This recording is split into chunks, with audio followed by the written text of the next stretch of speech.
Oi, hoje a gente vai mergulhar na jornada inspiradora de Michelle Obama, que ela mesma conta no livro Minha História.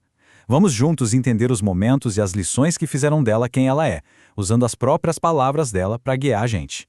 E para começar, olha só essa frase que é tipo o coração do livro todo. É uma ideia muito forte, né? A de que quando a gente compartilha o que viveu, a gente se conecta de verdade e aí o medo diminui. É basicamente esse o convite que ela faz página por página.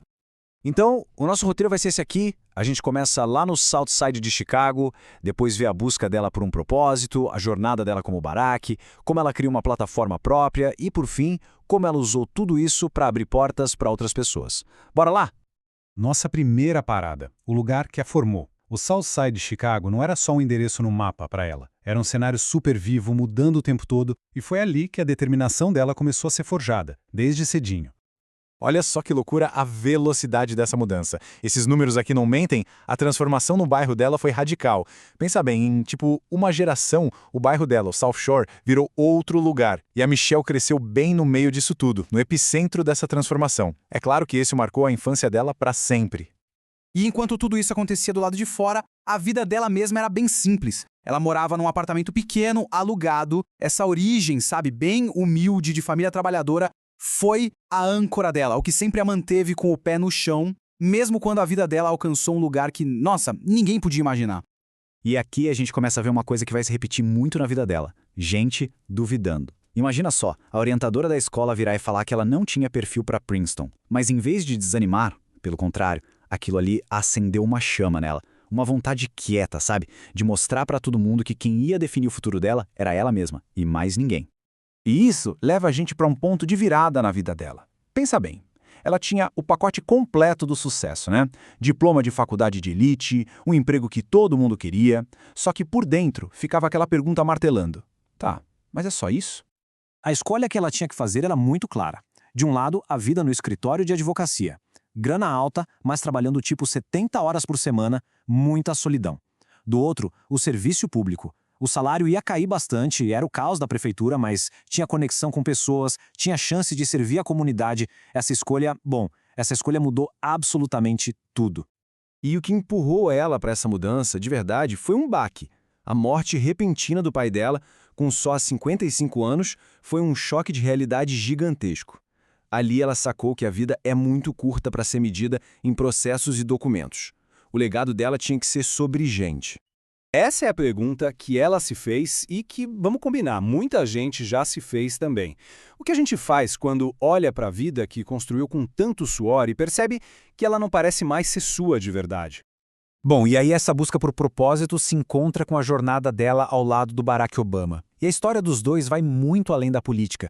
É sobre como duas pessoas, ambas com sonhos gigantes, tiveram que ralar muito para conseguir construir uma vida juntos. Viver debaixo dos holofotes cobra um preço, e para eles foi um preço bem alto. Eles passaram pela dor super íntima de perdas gestacionais, pelo julgamento público do relacionamento 24 horas por dia. O casamento foi testado ao extremo. Mas a maior luta, a de todo dia, era tentar dar uma vida o mais normal possível para as filhas no meio daquele furacão. Chegando na Casa Branca, a Michelle se recusou a ser só uma sombra. Ela pegou tudo o que viveu e transformou numa plataforma para agir. Ela não ia ser só a esposa do presidente. Ela se tornou uma líder com voz própria e uma voz muito potente. A vida na Casa Branca, segundo ela, era tipo viver numa bolha. Ela fala uma coisa que parece boba, mas diz muito. Ela sentia falta de poder abrir uma janela.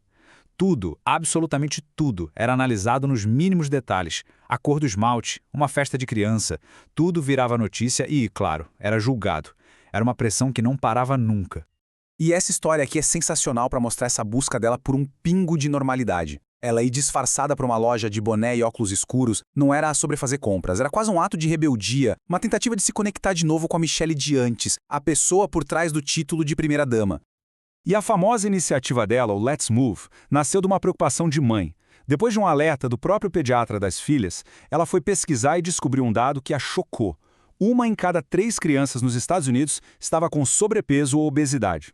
E aí, uma preocupação pessoal dela virou uma causa nacional. A grande estratégia dela como primeira-dama era, na verdade, muito simples: estar lá, estar presente. Ela entendeu que só o fato dela aparecer, de ouvir, de mostrar que se importava com gente que muitas vezes é invisível, como famílias de militares ou jovens de escolas da periferia, já era uma ferramenta poderosíssima para inspirar esperança.